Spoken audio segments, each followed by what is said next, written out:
Sí.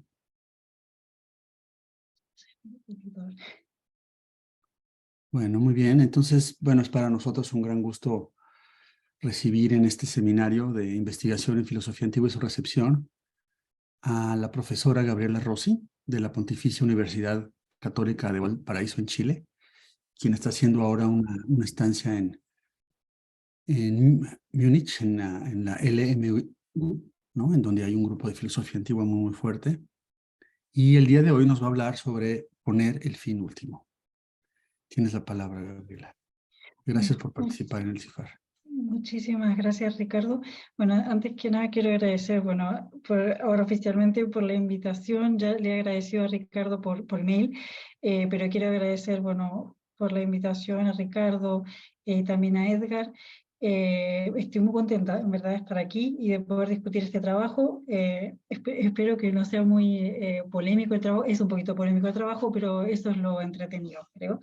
Así que, nada, muchísimas gracias por la invitación. De verdad es un gusto y un honor poder conversar este tema con ustedes. Lo que quiero hacer ahora, bueno, hay un handout circulando, se mandó hace un rato, los que se conectaron después quizá lo reciban en un ratito. En ese handout hay una selección de textos, algunos de ellos son los que voy a discutir, otros no los voy a discutir tanto, pero quiero que los tengan a la vista por ahí para poder luego en la sección de preguntas y respuestas conversar o objetar lo que sea necesario. Y lo que he preparado para que sea un poquitito quizá más llevadero, más fácil de seguir, es un PowerPoint. Pero no sé si puedo compartir pantalla. ¿Podré? A ver. ¿Quieres que te ponga como coanfitriona para ver? Quizás, bueno, creo que ya. Se ve, se ve. Listo. Bueno, perfecto. Entonces aquí estamos con el título. Yo voy a ir leyendo entre leyendo y comentando, pero bueno, con el apoyo de este PowerPoint es un poquitito más liviano. En verdad, lo primero que quiero comentar es qué tipo de trabajo es este trabajo, porque es un trabajo en el que yo discuto algunos aspectos de la fundamentación aristotélica de la ética. Pero lo cierto es que si bien yo me apoyo bastante fuertemente en el texto de la Ética Nicomaquea, sobre todo en las primeras páginas de la Ética Nicomaquea, y voy a hacer un análisis un poquito detenido de ciertos pasajes de esas primeras páginas, la verdad es que no todo lo que voy a decir hoy, soy consciente, se le puede atribuir tal como yo lo voy a decir a Aristóteles. Y en alguna medida creo que en ese sentido este es un trabajo que se mueve más en el ámbito de la recepción. O sea, dentro de lo que es el CIFAR dije, bueno, qué bueno que también toman recepción porque en cierta medida esto es un poco también recepción de Aristóteles. No porque yo vaya a hablar mucho de otros autores, aunque los voy a tener a la vista, como ustedes se van a dar cuenta, sino más bien porque mi discusión se enmarca, digamos, o enraiza en el marco de cierta recepción de la ética de Nicomaquea, cierta recepción particular de la ética de Nicomaquea, y más concretamente en la recepción que intenta rastrear en la ética, y en especial en el libro 1, una cierta fundamentación de lo que hoy día nosotros entendemos como ética. ¿Sí?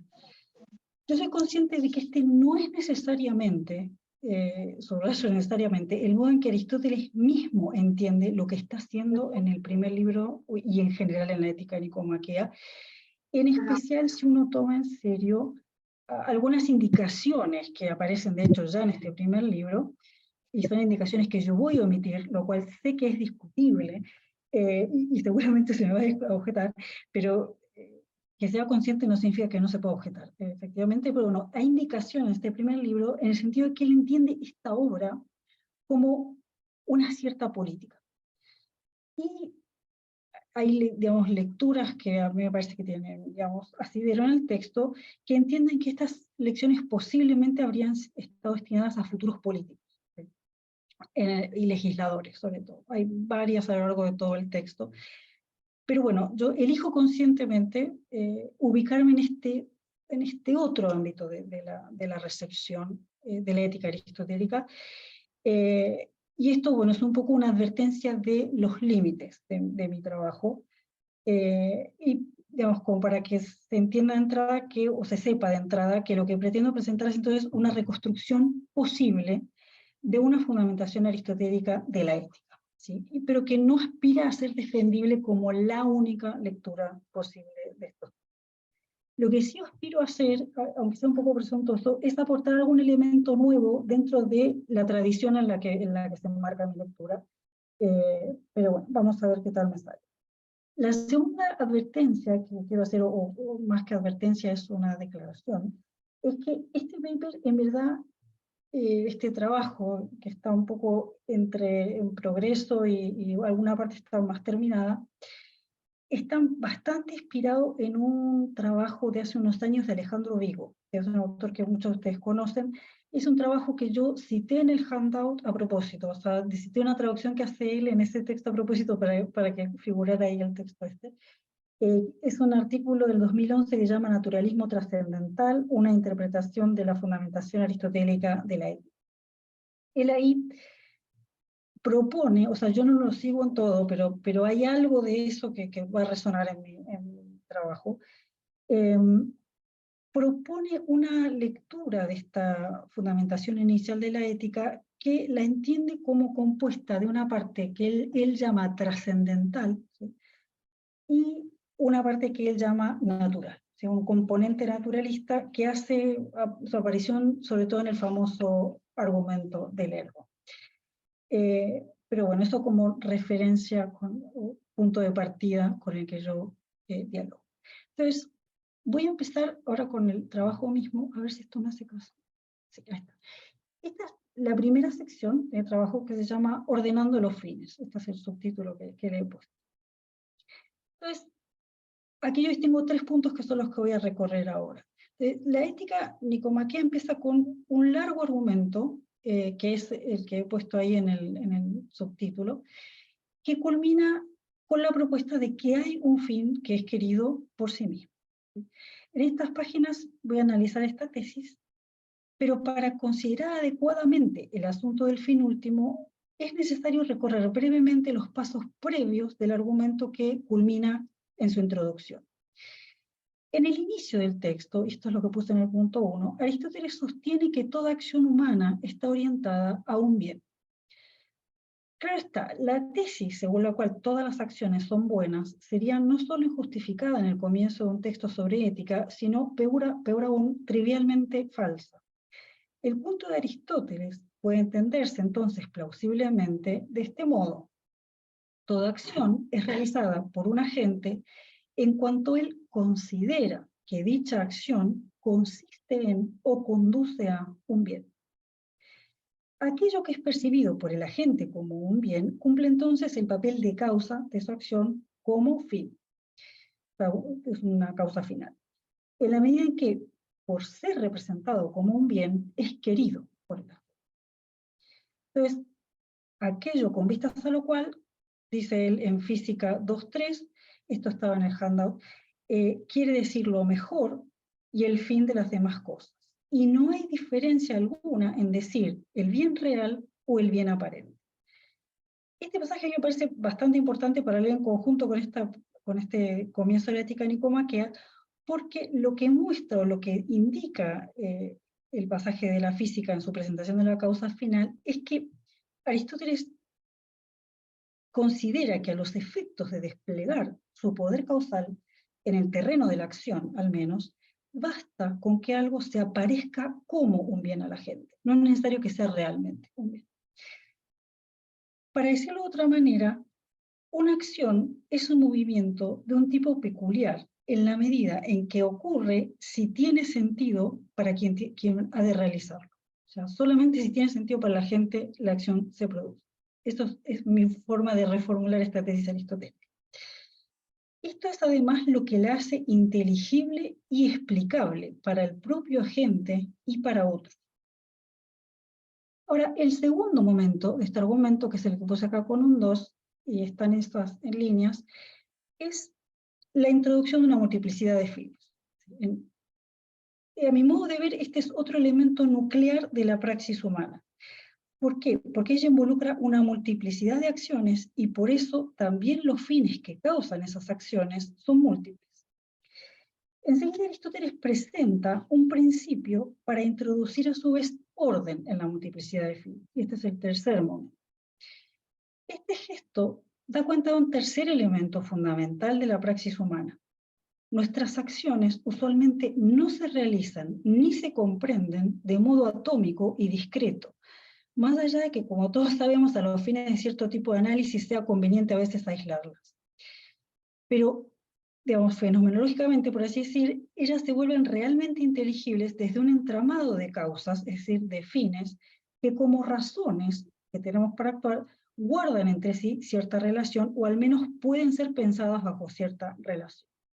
A veces incluso son fines perseguidos o que uno persigue en momentos temporalmente bastante distantes a lo largo de su vida, lo cual es ya un indicio de que este rasgo de la praxis humana tiene como requisito y a la vez deriva de capacidades superiores intelectuales, ¿no? del hombre, y no se da en animales no racionales. Esto es ni para nosotros ni para Aristóteles. La idea que puede reconstruirse detrás de este argumento, quiero sugerir, es que una multiplicidad de fines por sí misma podría representar una suerte de dispersión caótica en caso de que estos fines definieran acciones completamente inconexas. ¿Sí? Si yo solo tuviera multiplicidad, podría tener un caos, para decirlo de otra manera, en la vida. Es decir, en este caso las acciones tendrían una explicación totalmente atómica. Cada una tiene una explicación, pero no hay ninguna conexión entre ellas. El principio que Aristóteles introduce aquí, en cambio, permite comprender cómo una multiplicidad dada puede organizarse de modo de conformar cierta unidad coherente. Se trata, y esto quiero subrayarlo, de un principio de orden causal jerárquico. ¿Sí? Es importante que sea causal. O sea, no solo es una jerarquía, sino que la jerarquía está dada por un orden de causas. Y este principio, a mi modo de ver al menos, es ilustrado mediante el ejemplo de las técnicas complejas. Él dice que allí donde hay fines principales o rectores, a los que se subordinan otros fines intermedios y a ellos otros más básicos, es posible concebir una organización tal que unos fines son perseguidos por causa de los otros. En la línea 15-16 dice tuton garharin kaekaina dioketa. Entonces, el fin principal de una técnica compleja, ¿no? De este modo, resulta ser aquello con vistas a lo cual, o sea, por causa de lo cual, se persiguen y se organizan todos los fines subordinados. Así, esa multiplicidad de fines se reduce en cierto modo a uno, que es el principal de cada técnica, aquel por causa del cual ocurren los demás y por causa del cual se quieren los demás. Al abordar un punto similar en la ética eudemia, que en general tiene un tipo de exposición un poco más, yo creo que técnica desde el punto de vista filosófico, aparece mucho más claro el matiz causal del bien como fin en relación con las cosas que son causadas por él. Y este es el texto que, bueno, estaba en el handout, pero lo copié también aquí en el PowerPoint. El texto dice así: la enseñanza deja en claro que el fin es causa de las cosas que se subordinan a él. En efecto, una vez que hemos definido el fin, demostramos que cada una de las demás cosas es un bien, ya que el fin es la causa como aquello con vistas a lo cual las restantes cosas se dan. Por ejemplo, puesto que sanar es esto, es necesario que esto, y esto es lo saludable, sea lo conveniente para la salud. Sin embargo, lo saludable es causa de la salud como causa motriz, hos kinesan, o sea, como principio del movimiento. Es decir, es causa de que ella se dé en este momento, pero no es causa de que ella sea un bien. Este texto me parece notable.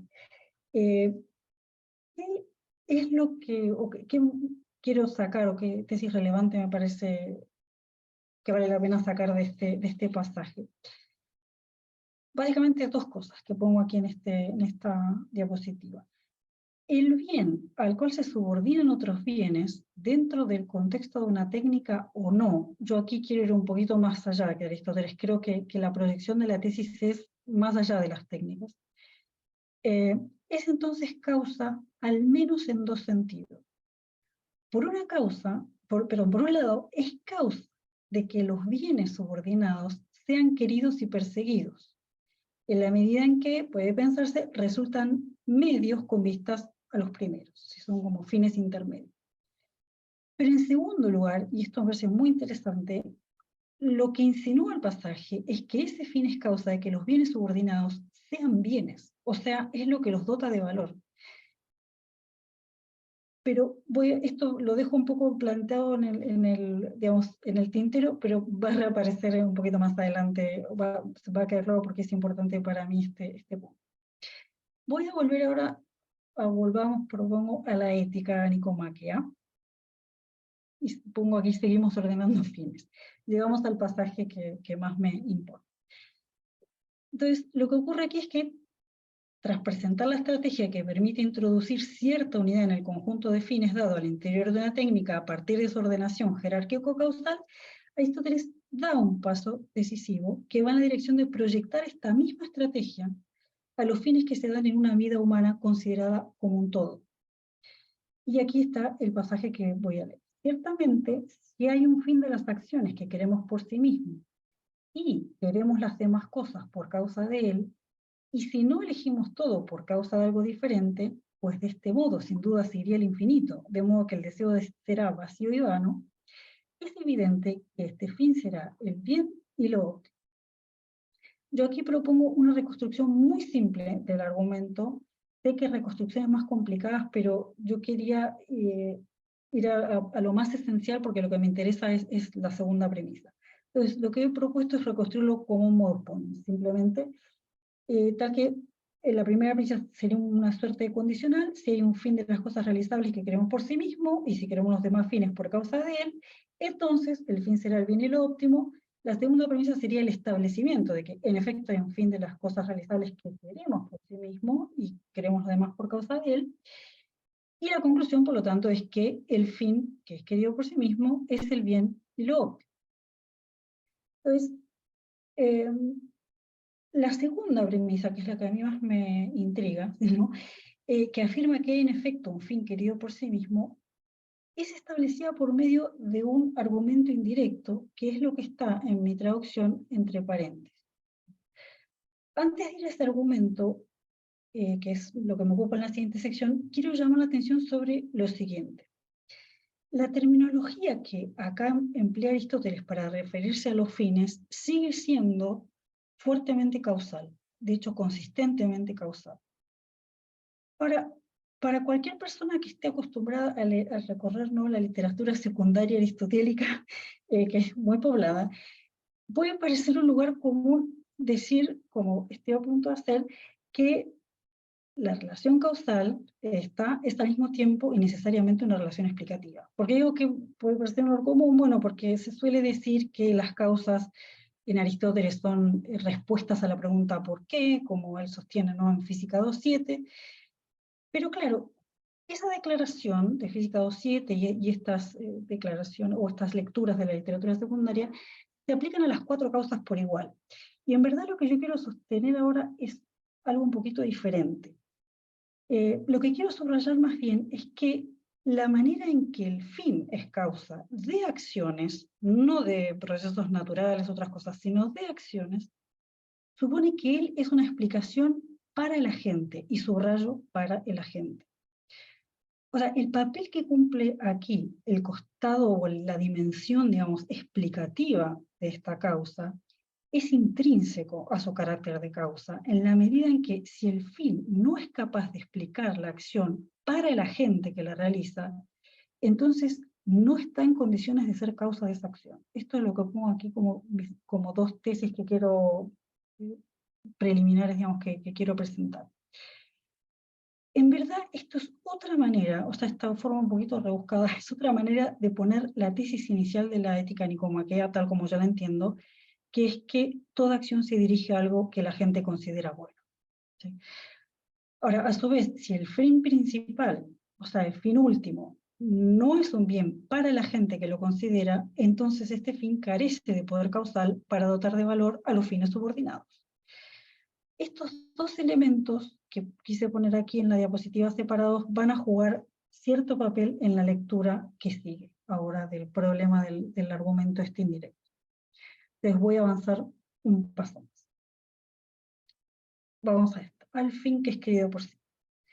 Entonces, esta premisa que Aristóteles trata de demostrar de alguna manera, que afirma que hay un fin que es querido por sí mismo, es establecida por medio de un argumento indirecto, en el cual me voy a detener no solo para comprender cómo funciona, sino para pensar un poco qué es lo que prueba realmente.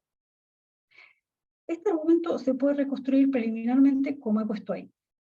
Si no hay un fin que es querido por sí mismo y elegimos todo por causa de otra cosa, entonces se iría al infinito. Si se va al infinito, entonces el deseo es vacío y vano, y de lo anterior se sigue que tiene que haber, o sea, que hay un fin que es querido por sí.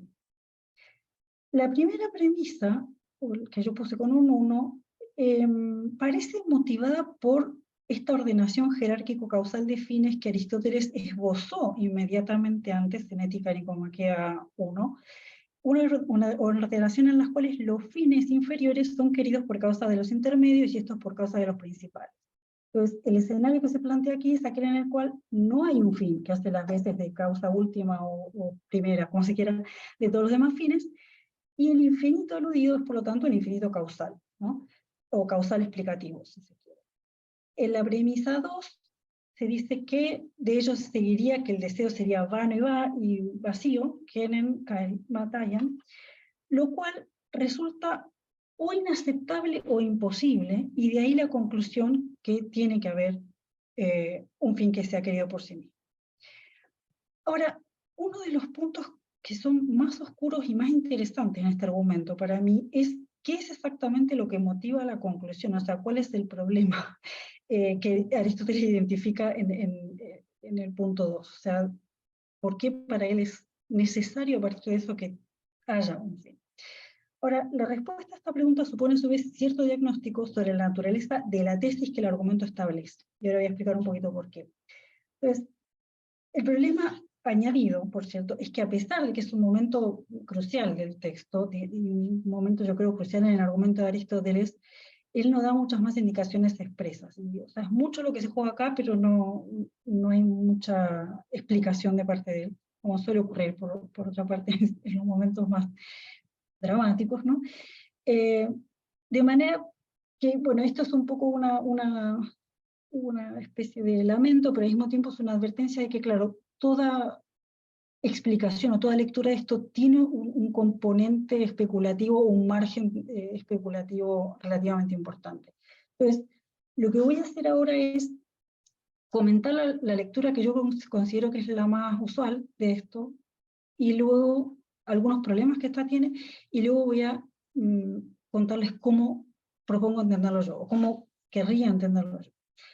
Entonces, esta le puse un 1 porque es la primera versión del problema en la premisa 2, en que esto vaya al infinito.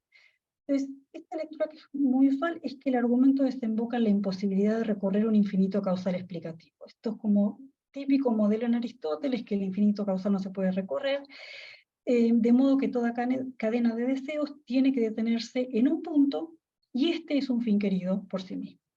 Por lo tanto, lo que el argumento pretende probar es que existe un fin de todos nuestros deseos y que ese fin es querido por sí mismo. Sabemos que eso es la felicidad, etc. Esta lectura, en buena medida, viene inspirada por la conexión con otros pasajes en que Aristóteles parece formular argumentos parecidos o análogos. Y son estos pasajes que yo les puse y que incluí un par de ellos en el handout. Ahora les digo por qué incluí los que incluí y no los otros. Esto es Física 8.5 sobre el primer motor inmóvil, Metafísica Lambda 3 sobre la imposibilidad de que forma y materia vayan al infinito, o sea, que tengan a su vez causas, y Metafísica Alfa Minor 2, y yo agregué esto Protréptico 42. Voy a comentar un par de cositas y ahora les vuelvo a estos textos. Hay una objeción que a mí me interesó, bueno, y que en parte son las cosas que a mí me preocupó, o por las que me preocupó este pasaje, digámoslo así, que es de Anscombe. Ella no es la primera que la formula, pero quizás su formulación es la más famosa, la puse en el handout también, y ella dice lo siguiente, dice que parece que hay una transición ilícita en este argumento del hecho de todas las cadenas causales deben detenerse en algún punto a hay algún punto en donde todas las cadenas deben detenerse. Evidentemente, todo lo que se puede probar a partir de la imposibilidad de recorrer el infinito causal es que cada deseo desemboca o tiene un fin querido por sí mismo, pero no que todos los deseos tienen o tienden a un único fin querido por sí mismo. Yo creo que Anscombe, de hecho, tiene razón en esto, y que el problema es que si esto es así, el argumento de Aristóteles es un non sequitur y es un poco devastador, porque está tratando de establecer acá uno de los pilares de la ética, de su ética, ¿no? Ahora, lo que quiero, donde quiero poner el ojo ahora, brevemente, es en lo siguiente. Si uno lo lee así como lo estoy presentando, y del modo en que Anscombe lo entiende cuando objeta, las premisas y la conclusión del argumento, por el absurdo, ¿no?, de este argumento indirecto, son tesis descriptivas, ¿sí? O sea, se trata, desde este punto de vista, de probar que existe un fin último de todas las acciones del ser humano a partir del hecho de que las cadenas causales infinitas son imposibles, o bien en una posible variante a partir de lo que supone la psicología del deseo. O sea, la idea sería que de otra manera sería imposible actuar, o de otra manera sería imposible desear.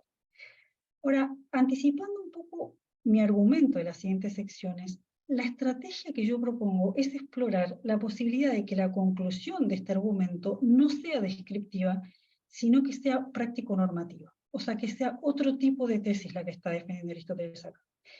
Para decirlo más claramente, lo que quiero examinar es la idea de que no se está probando la manera, o que Aristóteles no está tratando de demostrar la manera en que las cosas necesariamente son, sino que lo que nos está indicando es algo que tenemos que hacer, y que tenemos que hacer para vivir bien. Esto lo voy a desarrollar en la próxima sección, pero lo quiero adelantar ya de ahora.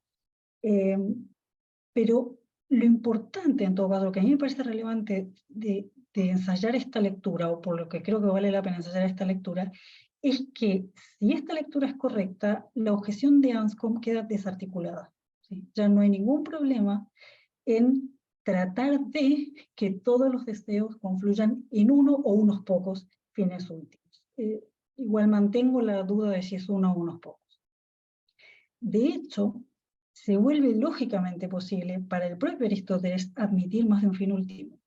Y él mismo, en Ética Nicomaquea 1.7, cuando recapitula el argumento de los primeros capítulos, esto es una cita que se me pasó poner en el handout, y aquí también voy a leerla, dice: en consecuencia, si hay un fin de todo lo que puede ser objeto de acción, este será el bien realizable, to practon agaton. Y si hay muchos fines, estos serán los bienes realizables. O sea, él mismo considera la posibilidad de que el fin realizable no sea uno, sino más de uno. Ahora, dos palabras, no quiero extenderme mucho más en esto, pero dos palabras sobre estos pasajes que he puesto aquí, que son los que inspiran un poco esta primera lectura. Yo aquí dividiría en dos conjuntos, voy a aprovechar que tengo esto aquí. Metafísica lambda 3 y física 2.5 se refieren a cadenas causales que van al infinito, y a la imposibilidad de que vayan al infinito, pero conciernen a causas que no son causas finales. En el caso de, como les comentaba, de lambda,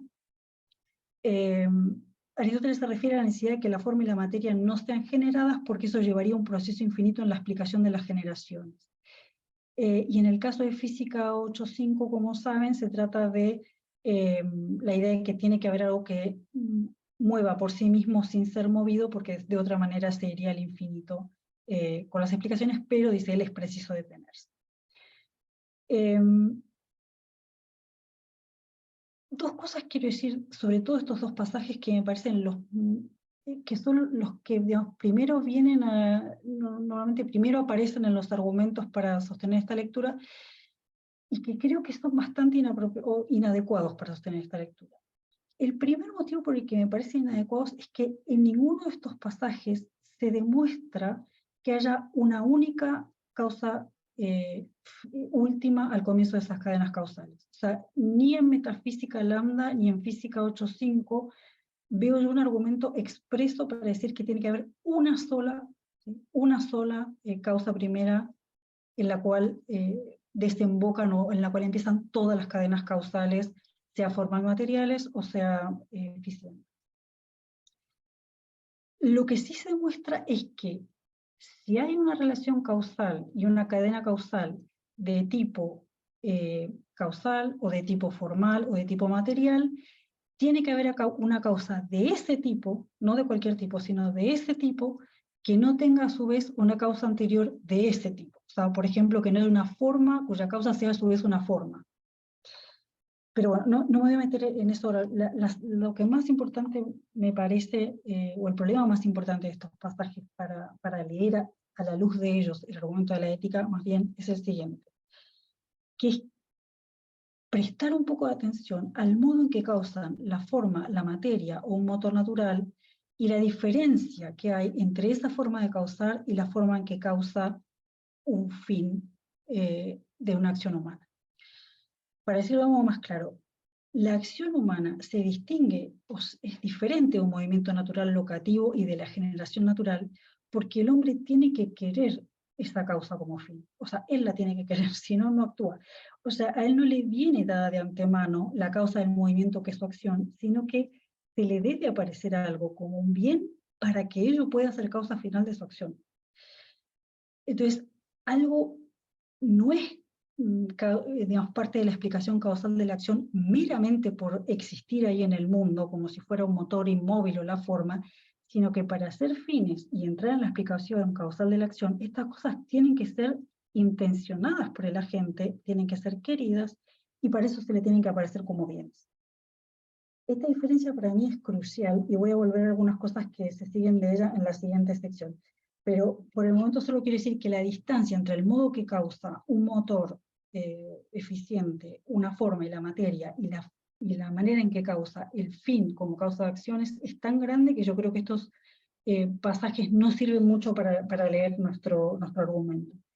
Los otros dos, sin embargo, alfa minor 2 y protréctico, fragmento 42, sí se refieren a causas finales, o se refieren a algo mucho más cercano a causas finales.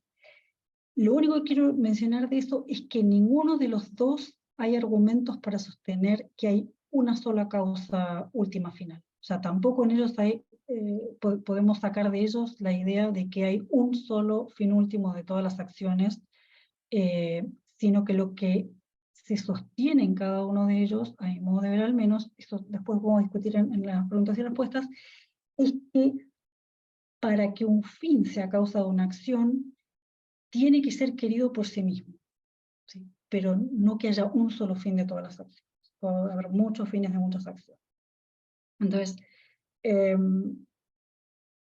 tampoco hay en estos pasajes, por cierto, argumentos que muestren, sobre todo en los que tratan de la causa final, que son estos dos últimos, no hay ninguna alusión a la idea de que el deseo y la acción podrían ser algo así como imposibles en caso de no existir un fin querido por sí mismo. ¿Sí? No hay esa idea. Y la lectura que yo quiero explorar es que eso tampoco ocurre en la ética nicomaquea. O sea, que la idea no es que sea imposible desear ni que sea imposible actuar.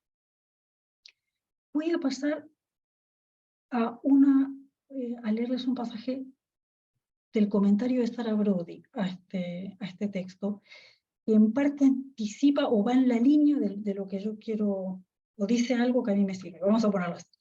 Ella dice, si elegimos cada cosa con vistas a otra, la cadena de deseos, que es nuestra cadena de razones para elegir X, o bien sería circular, o bien se extiende al infinito.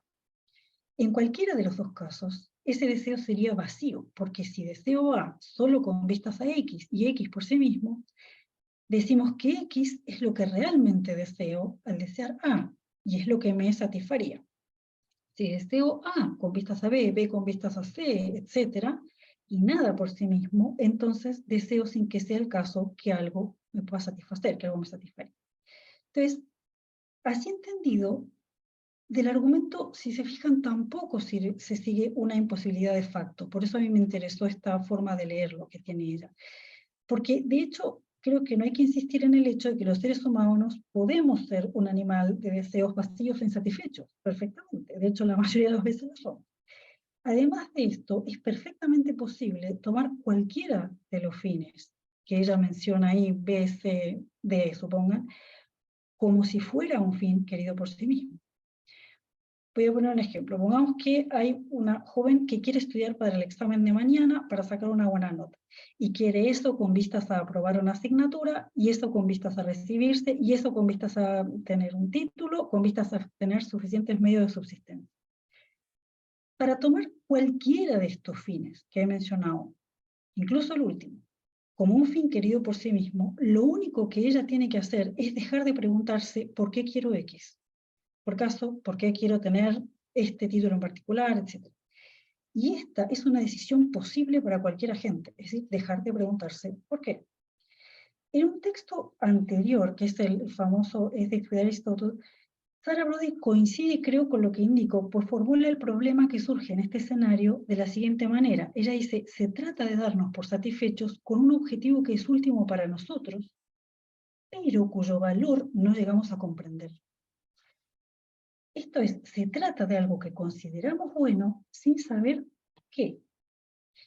Ahora, esto, lejos de ser una imposibilidad, es un estado en el que los seres humanos nos encontramos a menudo, y creo que tanto hoy, como voy a argumentar en un rato, para Aristóteles también. O sea, Aristóteles también tenía en vista la posibilidad de que uno no tenga claro cuál es la razón por la cual algo le parece bien. La lectura, como les comentaba al comienzo de Alejandro Vigo, también va en parte en este sentido, y aquí copié solo un pasajito de él que dice que Aristóteles vuelve de modo reflexivo sobre las condiciones que hacen posible este tipo de explicación y justificación de la acción, en que uno se da razones ¿no? de por qué quiere algo, y muestra que si tales condiciones no se cumplen, entonces entra en crisis como tal el propio intento de explicación y justificación por referencia a fin. Entonces, él entiende, o Alejandro entiende que el argumento de Aristóteles aquí apelaría en el fondo a las condiciones de posibilidad de la racionalidad práctica, ¿sí? O sea que es un argumento trascendental según él en ese sentido. Entonces, desde ambas lecturas, desde Sara Brody y desde Alejandro Vigo, lo que me interesa o lo que me parece interesante de lo que proponen ellos es que entienden que el punto de Aristóteles no es que sea imposible desear o actuar sin tener un fin último, sino que el punto es, yo lo pondría de esta manera, que es mejor desear y actuar de otra manera. O sea, es mejor desear y es mejor actuar teniendo un fin último. En la siguiente sección, que es la que viene ahora, voy a considerar un poquito más detenidamente esto a partir de un pasaje de la Ética Eudemia. No, me pasé para atrás. Esperen. No, sí, estaba bien. Acá está. En donde Aristóteles un poco dice qué pasa si uno no tiene un fin último. ¿Sí? O sea, que considera que realmente es posible no tener un fin último y explica qué es lo que pasa en este caso. Entonces, esta es la tercera sección que se llama poner el fin último. Y aquí puse esto con asterisco porque en el fondo sigo considerando cuál es el problema con el absurdo en el argumento. Entonces, como decía hace un rato, la idea un poco general de mi propuesta es considerar que la tesis de Aristóteles no sea descriptiva, es decir, que no se refiere al modo en que necesariamente funciona el deseo y necesariamente funciona la acción, sino que se trata de una tesis práctico-normativa que indica cómo es mejor desear y actuar. Y que con ello lo que hace es prescribir una tarea a la gente. O sea, que lo que se seguiría, si tengo razón, del argumento no es una imposibilidad, sino una vida peor que aquella que un ser humano en cuanto tal podría llevar adelante. Ahora, para desarrollar esta idea, voy a poner el ojo en un pasaje de la Ética Eudemia en que Aristóteles considera, como les decía, la posibilidad de que una gente no tenga un fin último de sus acciones. Y la importancia de este pasaje, creo yo, es que a diferencia de los otros, de la física, de la metafísica y el protréptico, que se leen en conexión con este argumento, este pasaje está en un momento de la argumentación de la ética eudemia que es paralelo al de la ética nicomaquea. O sea, es un pasaje que en verdad correspondería de modo más natural a la argumentación que está llevando adelante Aristóteles acá. El pasaje es sí, este, que también está en Alejandro. Él dice, todo el que es capaz de vivir según la propia decisión deliberada ha puesto ya un cierto objetivo del bien vivir, sea el honor, la fama, la riqueza o bien la educación, mirando hacia el cual realizará todas las actividades, ya que el no ordenar la vida por referencia a un cierto fin es signo de gran insensatez. Ahora, ¿qué me interesa a mí sacar de aquí? Por un lado, la primera tesis de peso que a mí me parece importante es que, no la puse acá porque me parecía muy evidente, pero es que en efecto es fácticamente posible vivir la vida sin ordenarla a un objetivo, o sea, sin ordenarla a un fin último, se puede. Ahora, la vida que resulta de ello no será enteramente satisfactoria. Los insensatos a los que él alude al final del pasaje, de hecho, no carecen de deseos ni son inactivos. Su insensatez es más bien que carecen de un objetivo, o sea, de un fin querido por sí mismo, mirando al cual puedan organizar sus deseos y sus acciones. Podemos pensar que la insensatez, la afrosine, que resulta de no tener un fin último en la vida, se refiere, por una parte, o sea, desde el punto de vista como más bien epistémico, a la imposibilidad de dar cuenta racionalmente de los propios deseos y de las propias acciones, como decía Alejandro Vigo, pero por otra parte, esto es algo que él no considera tanto, porque a mí me parece bien importante, desde el punto de vista motivacional también tiene un peso, porque eh, esta, esta posibilidad o esta acción de poner un fin último se traduce la imposibilidad de poner un fin último, se traduce en el fondo en un modo de desear errático. Incluso uno puede pensar que se traduce en una falta de firmeza en los propósitos. Más aún, si no hay un objetivo determinado por el agente para su propia vida, puede darse el caso de que incluso el término felicidad sea empleado por el agente como una etiqueta para designar la satisfacción de cualquier deseo que circunstancialmente tenga, incluso cuando lo que quiere es contradictorio en diferentes momentos. Y Aristóteles se refiere a casos de esta índole, como sabemos, en la Ética Nicomaquea, cuando dice que cuando uno está enfermo la felicidad parece consistir en la salud, cuando uno es pobre en la riqueza, o sea, él tiene en vista este fenómeno. Por último, esta posible falta de dirección e incluso de coherencia entre los fines perseguidos a partir de los múltiples deseos, lo que puede hacer es volver al deseo ineficaz. O sea, puede ser que para uno sea más difícil alcanzar lo que uno quiere, y en ese sentido, mataion, o sea, vano. Quien desea sin una cierta unidad de sentido que lo oriente, desea, por así decir, episódicamente, y por lo tanto tiene menos chance de lograr satisfacer esos deseos. En especial, si estos involucran relaciones complejas entre medios y fines, ¿no? Sobre todo cuando uno tiene deseos que implican planes a largo plazo. Ahora, veamos. El segundo punto que surge de este pasaje se conecta también con mi lectura del argumento de Ética Nicomaquea 1.2, como un argumento en defensa de una tesis práctico-normativa. Y aquí yo sé que es un poco rizar el rizo, pero bueno, Aristóteles dice, de hecho, en este pasaje, que el que vive según la propia decisión deliberada ya ha puesto cesta. Yo aquí cito la traducción de Alejandro Vigo, que de hecho hace hincapié en esto, pero si se fijan, él habla de poner un objetivo del bien vivir. Y me parece interesante hacer el intento de tomar en serio esta manera de formular la tesis, que el fin que es querido por sí mismo y no por otra cosa es algo que la gente pone, es decir, se trata de una tarea que la gente tiene que realizar. Más tarde, en Ética Eudemia 2.10, que es un pasaje que, bueno, no puse, esto es en 1226, B25 y siguientes, Aristóteles dice algo parecido, no exactamente igual, pero parecido, porque dice que el fin es una causa que la gente debe establecer. Y allí afirma que la capacidad deliberativa, voleuticón, es la que tiene ante sí el fin y contempla esa causa, y dice, por esa razón, los que no establecen un objetivo no deliberan. uno establece en keita, y es el verbo, es otro verbo, pero también está la idea de que el fin es algo que uno tiene que establecer, o sea, ponerse. Claro, esto no significa evidentemente que cualquier fin que una gente se ponga sea bueno, simplemente significa que tiene que ponerse algún fin. Esto es todo lo que quiero, digamos, atribuirle a Aristóteles con esta tesis práctico-normativa. Entonces, si estas observaciones están bien encaminadas, la tesis sobre el fin último de la praxis, en este punto del argumento, no debería entenderse primariamente al menos como refiriéndose a la existencia de algo que la gente puede o no constatar, como que puede captar o ver, sino más bien en el terreno de reflexión enmarcado en la estructura de la acción racional. La tesis expresa que hay una tarea que está a cargo de la gente, es decir, que hay algo que la gente tiene que hacer si es que va a ser un agente racional. O sea, si no va a ser un insensato, para decirlo en los términos en que lo pone en la ética. Ahora, en lo que sigue, voy a ir todavía más allá del texto, más de lo que he hecho hasta ahora del texto de Aristóteles, pero espero que me tengan paciencia. Lo que quiero proponer es esto, que el fin último, en cuanto fin último, solamente se puede entender en sentido práctico. Eso es lo que quiero proponer ahora. Porque solamente es un fin, o sea, es una causa final, en la medida en que hay un agente que lo quiere como tal. O sea, en la medida en que un agente lo pone para sí, de hecho, como objetivo de sus acciones, y lo considera de esa manera.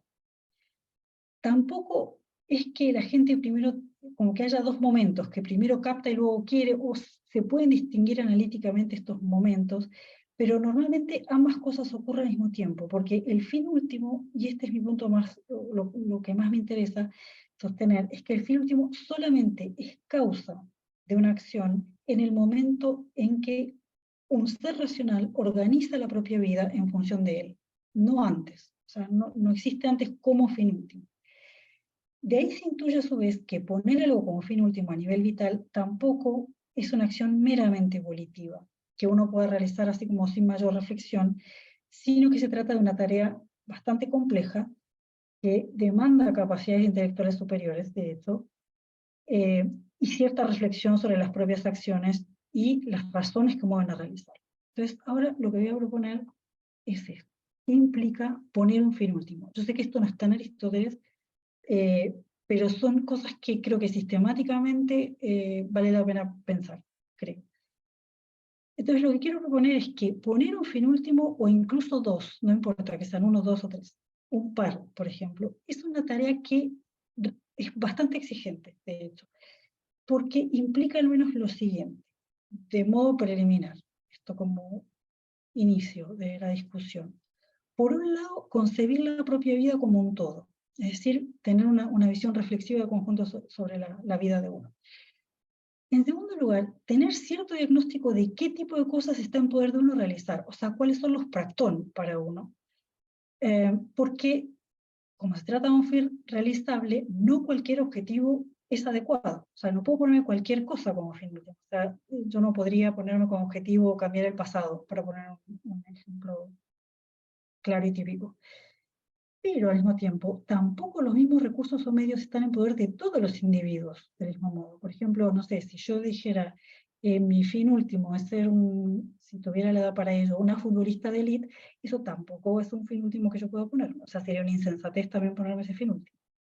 Entonces, la gente tendría que poder hacerse cargo reflexivamente de su facticidad para poder determinar prima facie cuáles son los fines últimos que podría perseguir y ordenarlos jerárquicamente. En tercer lugar, esto requiere identificar qué es lo que uno desea, o sea, cuáles son los fines que quiere perseguir. Y esto es una tarea menos sencilla de lo que parece. En cuarto lugar, determinar entre esas cosas qué es lo más importante para uno, lo cual evidentemente puede determinar o llevar a que uno tenga que abandonar algunos de esos fines en caso de que estén incompatibles con los más importantes. Y en último lugar, preliminarmente, a partir de un cálculo, determinar cuáles son los múltiples fines que uno debería perseguir, o sea, cuál es la relación de medios a fines, cuál es dejar de lado y cuál es la organización jerárquica entre ellos. Entonces, poner el fin último al mismo tiempo construir una jerarquía causal. Hay un punto importante, y por eso también me interesaba explicitar todo esto, y es que en todas estas cosas uno se puede equivocar. O sea, todo esto puede salir mal. Uno lo puede hacer mal, mejor o peor o mal. Y la importancia de esto, la importancia sistemática de esto, de que uno puede hacerlo mal o no hacerlo, es que eso a mi modo de ver muestra que la tesis es normativa. ¿Sí? O sea, que no es descriptiva, que es normativa. ¿Por qué? Porque puede uno fallar en la tarea.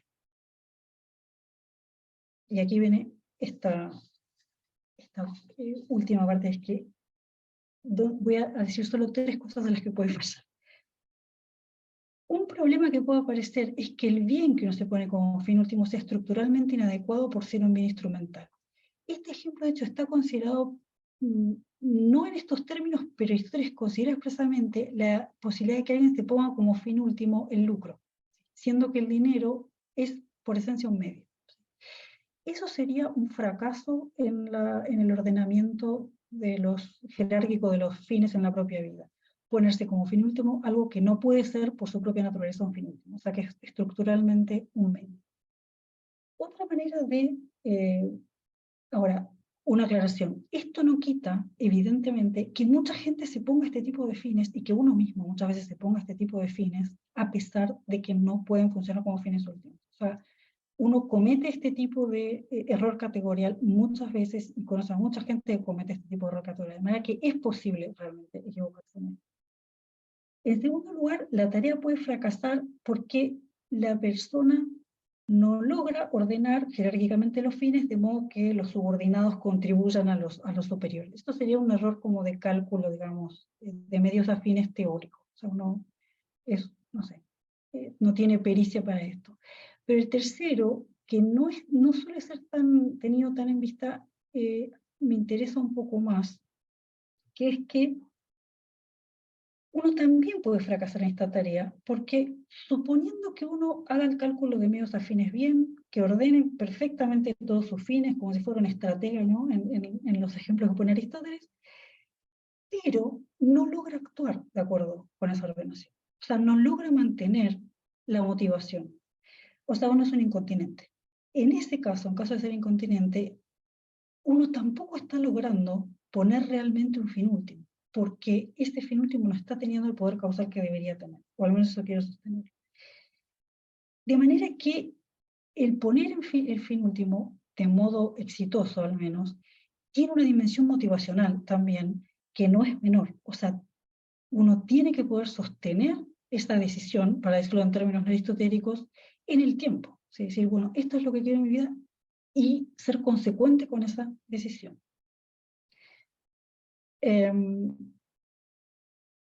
De manera, voy a saltar un poquito para adelante, de manera que la idea que quiero proponer es que un agente desea del mejor modo posible cuando es capaz de mantener en todas sus acciones, o al menos en las más relevantes, ¿no?, la ordenación de fines o de valores que supone el fin último que se ha puesto como horizonte.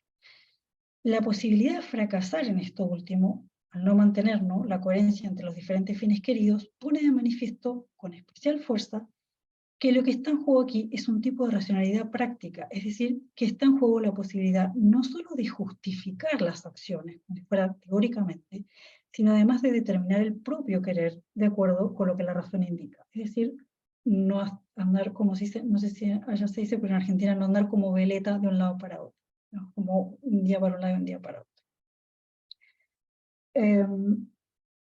Aunque volviendo al texto de Aristóteles, no podemos suponer en este momento del argumento la noción de virtud, de todos modos, para que pueda cumplirse la tarea de ponerse un fin último, si mi lectura sobre lo que ella implica es correcta o no muy descaminada, ha de cumplirse el requisito de que los deseos se subordinen o vayan al menos en la misma dirección que indica la razón. Voy a pasar ahora a las conclusiones. Y ahora viene la parte más atrevida, de hecho, del asunto. Esto es un poco lo que he defendido, que es esta idea de que encontramos ahí en la tarea de ponerse un fin último la defensa de una tesis normativo-práctica, según la cual es mejor que los deseos de la gente estén integrados de modo causal jerárquico en función de algo que dote, ¿no?, a los demás bienes de valor.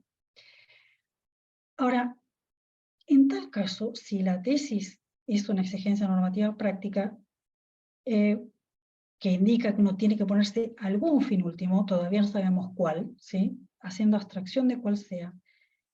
No obstante, más allá de cuál sea ese fin, la tarea bien hecha de ponerse un fin último implica ya un bien, o sea, es ya ella misma, cuando está lograda, un bien. Ahora, ¿por qué es un bien? Yo aquí tengo un par de argumentos. Uno es que esto introduce un elemento de estabilidad, de modo tal que, digamos, de estabilidad y de coherencia en las acciones, y de alguna manera configura ya qué va a ser para ese agente una vida buena. Nosotros sabemos que para Aristóteles no cualquier cosa puede serlo, pero todavía no ha dado ese paso. Ahora, el punto también es que uno no puede negar, y aquí yo me estoy un poco complicada, pero bueno, no puede negar que ponerse un fin último, analíticamente uno puede distinguir entre toda esta parafernalia formal que yo he tratado de desglosar y cuál es el fin que concretamente uno se pone, ¿no? Pero en verdad ambas cosas ocurren al mismo tiempo, o sea, no es que uno primero hace toda esta reflexión formal y luego dice, bueno, y entonces voy a querer tal cosa. Sino que al mismo tiempo ocurre, digamos, todo. Uno elige un fin último y lo elige implicando todo esto, teniendo todos estos requisitos. Entonces, la idea que yo quiero sugerir es creo que es bastante osada, y creo que es muy discutible, pero bueno, ya tendré oportunidad de retractar. Si todo lo que yo dije es más o menos correcto, en verdad, ponerse un fin último, con todo esto que requiere, es en alguna medida ya vivir de acuerdo con la razón. Y si esto es así, entonces todo esto que Aristóteles está suponiendo aquí, de alguna manera anticipa ya en qué consiste una vida humana, o sea, el ergon humano. Y lo que a mí me parece interesante de esta posibilidad, o esta posible lectura, es que eso implicaría que cuando Aristóteles propone unos capítulos más adelante en qué consiste la función propia del ser humano, que es vivir de acuerdo con la razón, no habría ninguna necesidad de suponer que él está apelando a tesis de su filosofía natural, sino que en el contexto mismo de lo que ya ha presentado en la Ética Nicomaquea, hay un sentido bastante plausible en el cual se puede reconstruir que una vida humana, es decir, una vida buena de un ser humano, por así decir, competente, todavía no bueno moralmente, pero competente, es tal que se organiza racionalmente alrededor de un fin último. Si esto es así, ponerse un fin último es un bien, tal como él dice que el ergon es un bien. Lo que yo debería tratar de mostrar, que todavía no tengo todos los argumentos para eso, es que esta tarea además es exclusiva de un ser humano. Tengo algunas intuiciones en ese sentido, pero no voy a ahondar ahora mucho por ese lado. O sea, es evidente que los animales no pueden hacer esto, pero no sé si hay otros seres racionales que pueden. Eso es lo que tengo que resolver todavía. En todo caso, digamos, esta es como la manera en que yo quisiera seguir este trabajo, si es que puedo, pero lo que me parece interesante es que, si fuera posible, uno podría pensar una fundamentación de la ética aristotélica sin recurrir, como decía, a premisas de la filosofía natural, sino en el marco, o construida enteramente dentro del marco de la racionalidad práctica. Para terminar, simplemente quiero decir algo que para muchos a esta altura resultará muy evidente, que es que, bueno, yo al comienzo de esta presentación dije que este trabajo se podía entender en buena medida como enmarcado en una cierta tradición de recepción de la ética nicomáquea, ¿no? Y que esta es una tradición que intenta rastrear una fundamentación de la ética.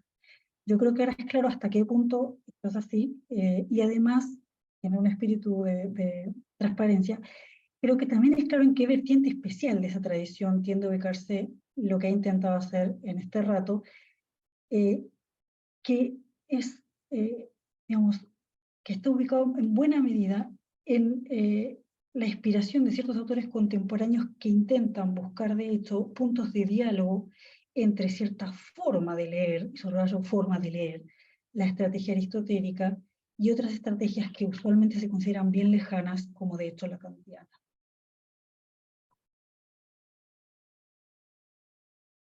Eso es todo. Aquí les dejo, muchas gracias, y dejo mi email para contactos, amenazas o lo que sea. Sí, Quejas. gracias, Gabriela. Excelente trabajo, muchas gracias. Creo que es un trabajo que bueno, que hay mucha gente aquí que querrá hacerte preguntas, ¿no? Entonces, abro la discusión, si te parece bien. Sí. Sí, Leonardo. Gabriela, muchas gracias por tu presentación. Me da gusto verte. Siempre me da Igualmente. un poco de miedo escucharte porque me desaclaras mis propias ideas, ¿no? Ay, lo siento Pones tanto. a, me Eso está la pones a idea. dudar.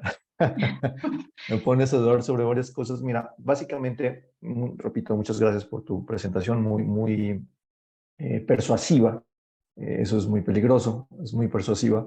Yo tengo dos dudas. La primera, ¿cómo encajaría tu interpretación en esta famosa polémica entre las dos lecturas que hace la eudaimonía Acril, ¿no? Esta lectura que es como inclusivista, en donde hay una concepción en donde varios de fines que no son finales, como la salud, sí entrarían dentro de la felicidad de la eudaimonía, o la, digámoslo así, la excluyente, en la cual no, hombre, la eudaimonía es solo una cosa a saber, por ejemplo, la vida contemplativa, lo demás está subordinado a eso. Bueno, esa es la primera pregunta. Y la segunda pregunta, sí, tienes toda la razón cuando dices que es tu trabajo, por varias razones, pero a mí lo que más me llamó la atención, lo que más me hizo ruido, es que tú insistes todo el tiempo en la tesis de que los fines son puestos por el agente. Es decir, y no solo lanzas la tesis de que los fines, digámoslo así, parciales, qué sé yo, elegir si ser médico o ser profesor, sino incluso hablas del fin final. Tú dices que el fin final lo pone la gente. El asunto es que eso choca terriblemente, yo creo que lo sabes tú muy bien, choca terriblemente con la lectura de Aristóteles, donde Aristóteles especifica que el fin es puesto por el deseo y no es puesto por la deliberación. Algo en lo que tú hiciste mucho énfasis, en la tesis contraria, quiero decir, o sea, tú decías, fruto de la deliberación es que una gente decide si X fin último o Y fin último. Pero Aristóteles piensa, por ejemplo, en Ética Nicomaquea 3.5, va a empezar diciendo con todas las letras, no, el fin es puesto por el deseo, ¿no? En este caso, creo que ahí usa órexis, pero muchas veces habla de búlesis, mientras que los medios son sujetos de la deliberación y de la proéresis, pero no el fin.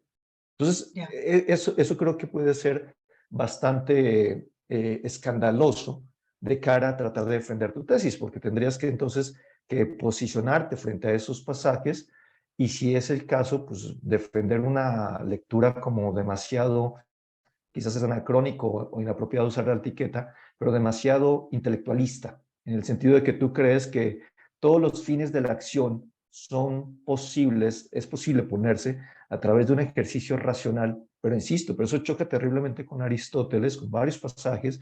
Acuérdate allá en el libro primero de Nicomaquea, capítulo 3 o 4, donde Aristóteles habla de las lecciones, esta observación que tú hacías muy interesante, de que estas son lecciones para legisladores del futuro, Sí. no para jovencitos como nuestros estudiantes de 20, 18 años, no para esa gente, sino para gente que ya tiene, dice Aristóteles, el joti.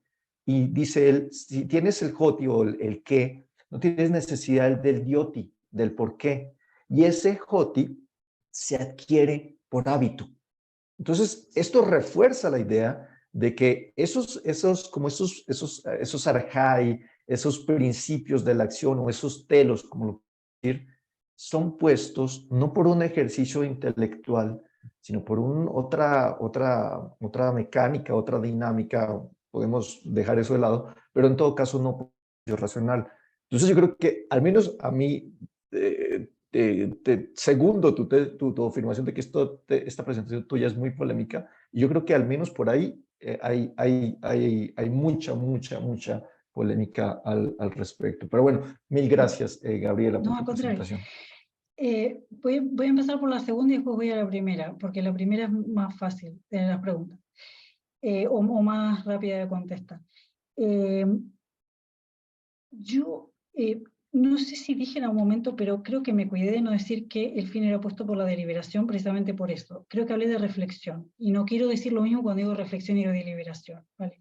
De todas maneras, o sea, no quiero sostener algo así como que los fines son puestos exclusivamente racionalmente, etcétera, etcétera. Ahora, espera que me ordeno un poco, voy a varias cosas. Por un lado, que el que pone el fin sea el deseo, es una forma figurativa de hablar de Aristóteles, porque el deseo de quién es, o sea, el que desea es alguien, no existe el deseo, hay una cosa flotando, o sea, el deseo también es el agente, de manera que aun cuando los fines sean puestos por el deseo, y yo tiendo a leer eso de modo no tan irracionalista como tú, pero ya es otra discusión, aun cuando los fines sean puestos por el deseo, no obstante, el deseo es el deseo de una gente. Y esa gente tiene que enfrentarse al hecho de que su deseo, como sabe Aristóteles ya desde Platón, porque era discípulo de Platón, muchas veces nos impulsa a perseguir cosas contradictorias. Y eso es un problema para la gente. Y la gente tiene que hacerse cargo de eso de alguna manera y no puede hacerse cargo de eso desde el propio deseo. O sea, que tiene que hacerse cargo de eso de alguna manera deliberando. ¿Sí? Eso no quiere decir que la deliberación sea la que pone volitivamente. Yo creo que algún papel tiene, al menos como ratificadora de ciertos deseos, pero sí que la deliberación tiene un papel.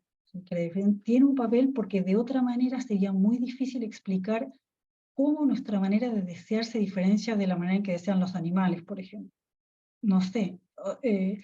Por eso yo me alejo un poco de las lecturas demasiado irracionalistas, pero en cualquier caso estoy totalmente de acuerdo en que la deliberación tiende a ser sobre aquello que conduce a los fines, lo pongo así en un sentido más amplio porque a veces eso implica que determina ciertos fines concretos desde mi punto de vista, pero sí, el que pone el fin es el deseo, y por eso es importante qué es lo que se le aparece como bueno a la gente. Y por eso, además, porque eso es lo que él va a perseguir, y eso depende de su carácter, precisamente de su habitación, y precisamente ahí está el Joti. Tal cual, totalmente de acuerdo con eso. Ahora, algo que yo no dije, que un poquito me lo salté, debo confesar, es que toda esta parafernalia que yo traté de reconstruir, cuando uno la formula, es como que, digamos, la idea que a uno le queda es, entonces uno de repente no, tenemos un ser humano que, no sé, vivió 20 años y de repente dice, bueno, y ahora voy a ver qué es lo que quiero. No, no es así. No es eso lo que ocurre. Lo que ocurre es que uno, cuando tiene que realizar esta tarea, ya está en el medio del baile, ¿no es cierto? De manera que por eso es tan importante la habituación, efectivamente.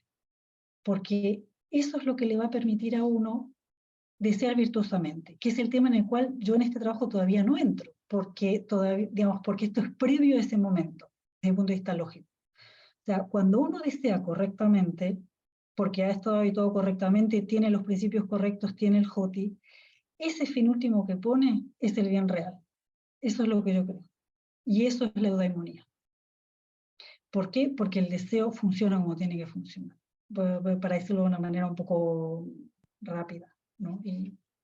Pero bueno, no sé, no sé si esto resuelve un poco o no, pero en todo caso que no quería ser intelectualista en el sentido de te pones, digamos, que la deliberación te pone los fines y el deseo queda ahí como, no. Pero sí creo que la reflexión racional algún papel tiene en la jerarquización y en la ordenación de los deseos. Sí. Eso sí. Incluso en el fil final. Y Leonardo, permíteme, es que tenemos varias preguntas. Ya. Bueno, tenemos muchas preguntas, tenemos 6 preguntas. Bueno. Entonces, el orden sería Fabián Mie, Edgar González Varela, Alberto Ross, Fabio Morales, André Lax y Claudio Andrés Vera. Sí, Fabián. Bueno, gracias Ricardo, gracias Gabriela sobre todo por la conferencia, que ha sido muy interesante y muy estimulante también. La verdad que espero que se escuche bien, perdonen, tengo que preguntar esto, que es siempre una pavada preguntar, ¿no es cierto? Pero si no, uno no tiene el feedback necesario. Se escucha. Gracias. Con la última parte de tu respuesta de recién, un poco me quita argumento en mi propia pregunta inicial, mente pensada. Esto es que vos planteás para una segunda instancia de discusión, algo así como la educación del deseo o como quieras ponerle a eso. Pero de hecho yo quería quizá insistir acerca o reformular un poquito a partir de lo que dijiste de la siguiente manera mi inquietud. Tal vez trataría de hacerlo de la manera más simple y directa. ¿Cuánto le asignás a... es decir, yo estoy de acuerdo con la estrategia en general tuya, me parece muy plausible. Una causa final en el orden práctico no lo es, sino guarda una relación con el querer o con el deseo del agente en cuestión.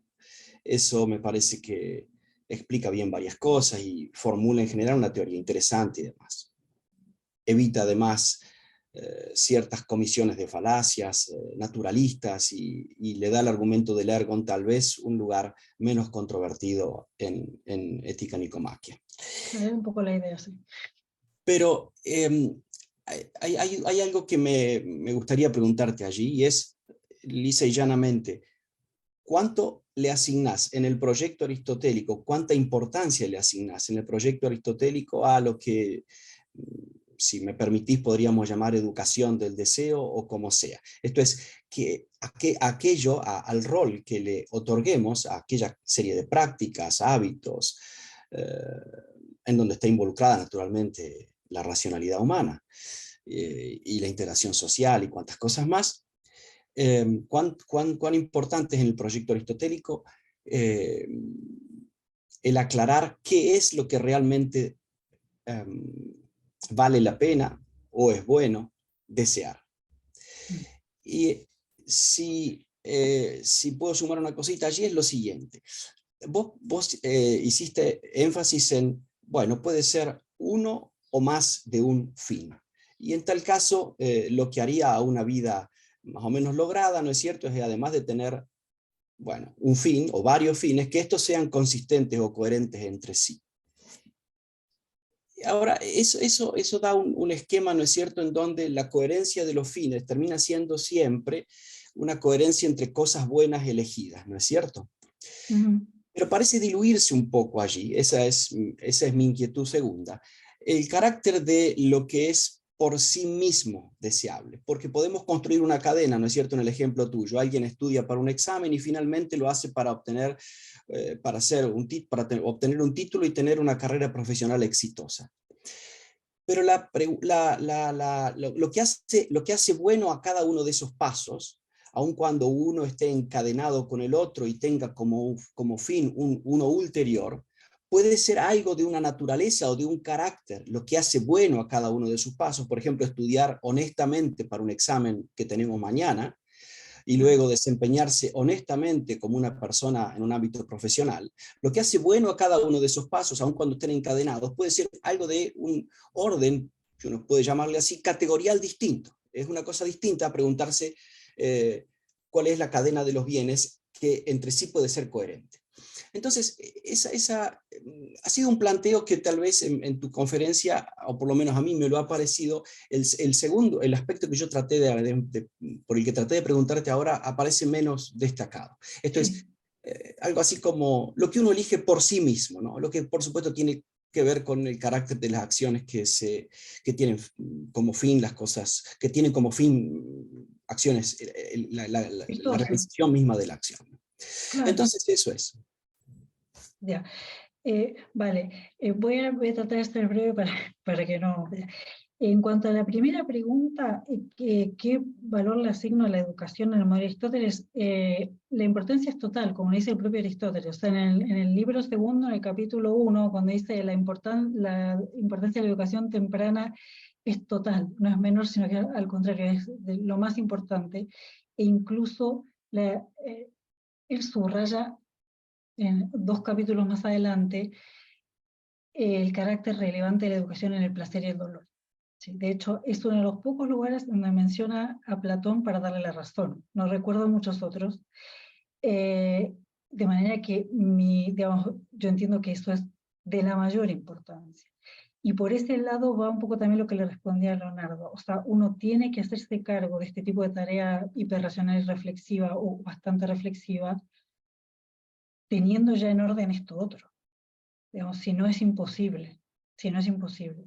Lo que ocurre es que quizás yo no me he metido mucho por ese camino, aunque quizás debería salvarlo, porque claro, una cosa es cuál es el modo de adquirir la virtud que permite tener el mejor modo de vida posible, y otro problema es cómo fundamentamos en qué consiste el mejor modo de vida posible. O sea, son 2 problemas distintos. Y yo en este caso me ocupé del argumento que lleva Aristóteles a lo primero, y por eso esto otro medio que lo descuidé, no porque no crea que es importante, sino porque creo que no es el problema que está teniendo en vista en este momento, ¿no? En este momento. Enseguida va a aparecer que no cualquiera puede ser discípulo de estas lecciones, porque de hecho el que vive según el patos no, ¿no? Los jóvenes, etc. ¿Por qué no? Porque en vez de seguir a la razón, siguen al paso. O sea, no están bien educados en la virtud y en el modo de ser correcto. Entonces, esa sería un poco mi respuesta un tanto rápida a eso. Le asigno la mayor importancia. En cuanto a lo segundo, me parece súper importante, y creo que es algo con lo que yo me tengo que meter, porque, digamos, él reconoce expresamente, en particular en el pasaje del protréptico, él habla o se refiere a las ciencias que son valoradas por sí mismas, o sea, los conocimientos que tienen el valor en sí mismos, o sea, los que no son instrumentales. Y ahí tenemos una pluralidad, solo por el hecho de que hay muchos conocimientos de este tipo, o varias ciencias de este tipo, tenemos una pluralidad de fines que son en efecto fines útiles. Entonces, yo creo que hay lugar en este tipo de modelo, que yo no sé si me termina de convencer, pero en el modelo que yo entiendo que está planteando Aristóteles, hay lugar para fines que sean queridos por sí mismos, que son como cada uno en sí mismo un fin último, ¿verdad? Porque no lleva a otra cosa, o puede serlo al menos, en la medida en que su consecución no sea mutuamente contradictoria. Ahí es donde habría, pero lo que uno debería creer, que esto lo digo un poco con la boca pequeña porque tendría que pensar bien, es que entre fines buenos no debería haber necesariamente una contradicción, sino que se podrían combinar. Pero lo tengo que pensar. La verdad que eso igual te agradezco por eso, porque tengo que, estaría bien dar una vuelta a cómo encajan estos fines que uno quiere por sí mismo, sin ir más lejos, bueno, las acciones virtuosas mismas, en este tipo de modelo. O al menos como entiendo que está proponiendo. Gracias. Gracias, Gabriela. Edgar. Gabriela, ¿qué tal? Muy interesante Hola. la plática, la verdad. Digamos, creo que genera muchas preguntas, pero yo quisiera solo concentrarme en o sea, en que de acuerdo con tu lectura, hay, digamos, o sea, este pasaje clave al inicio de la Ética Nicomaquea debe leerse como en términos de una propuesta de racionalidad práctica, o sea, no hay ahí, digamos, como una propuesta mucho más fuerte que eso, sino simplemente una idea de descripción en términos de la gente y de sus deseos y de lo que es un bien en sí mismo para él y ese tipo de cosas, ¿no? Pero y yo lo que quisiera solo preguntarte es cómo se compagina esta idea con algo que mencionaste después, por supuesto, y en lo que Aristóteles parece insistir, con frecuencia en la idea de que hay un conocimiento de esto, es decir, que hay posibilidad de error, que uno puede elegir un bien en sí mismo, que en realidad no es un bien en sí mismo. Y si realmente esta idea de la posibilidad del error no realmente ya está presuponiendo desde el principio que esta racionalidad práctica en última instancia es corregida por un bien último al que, o algunos, a los que todo sujeto debería orientarse, y que en realidad la vida buena consiste en buscar esos que son bienes en sí mismos, y no nada más cualquier cosa que a ti te parezca buena, aunque reflexiones muy bien, aunque seas consistente y aunque hagas todo eso. Sobre todo lo digo porque, o sea, en esos pasajes en donde se habla del fin último, Aristóteles siempre menciona el conocimiento, ¿no? O sea, en el pasaje inicial de Ética que tú mencionas, inmediatamente dice, bueno, entonces hay que darle importancia, por supuesto, al conocimiento, ¿no? Sí, sí. Y en el de Sí, Protéctico también, ¿no? sí. Así como, bueno, el conocimiento de lo bello y lo bueno, ¿no? O sea, Eidon creo que dice, ¿no? Usa el perfecto Eidon. Eh, y luego también en el de Alfa Minor 2, al final, se habla de Nous, ¿no? O sea, parece que todo tiene que ver con una idea de que hay un bien objetivo, hay un conocimiento de eso, y eso es lo que debe guiar nuestras acciones. No Ya, cualquier bien que a uno le parezca sí. serlo, ¿no? Ah. Ya, sí, mil gracias. Eso toca un punto que es bien interesante y que es parte de lo que, claro, a mí me gustaría poder mostrar en una continuación. Es lo siguiente, yo medio que lo dije al pasar al final, esta idea de que el aspecto, por así decir, formal o de teoría de la opción y el aspecto material solo se separan analíticamente, que en verdad esto ocurre, o sea, uno elige algo siempre como fin último, no es que primero están las condiciones formales y después qué es lo que uno va a meter ahí en ese molde.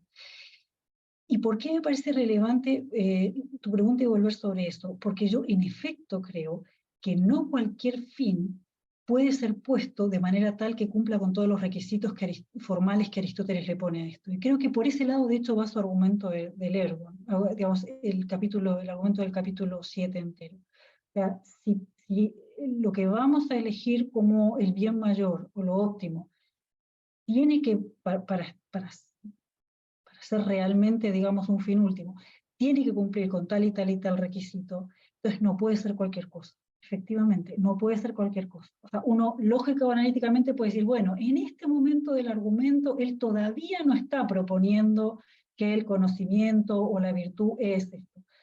Pero claro, vamos a decirlo así, el corset que le está poniendo a la elección que hay que realizar implica que no cualquier contenido entra en ese corset.